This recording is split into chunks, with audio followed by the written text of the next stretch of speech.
তুমি ক্রমশ ডুমুরের ফুল হয়ে উঠছ নন্দিনী।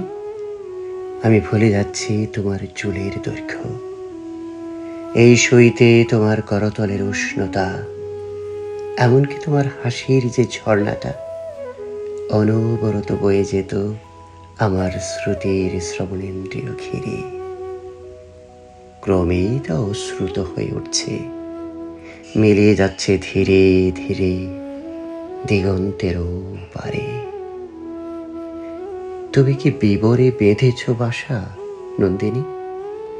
এই লোকালয়, ভিড়ের কোলাহল, সারা শহর জুড়ে কাকের চিৎকার, ধুলো, ডাস্টবিন থেকে ছুটে আসা দুর্গন্ধ, নদীর দূষিত জল, মূর্খ রাজনীতিবিদদের রোষানল থেকে দূরের রাষ্ট্রবিহীন কোনো সবুজ গায়ে।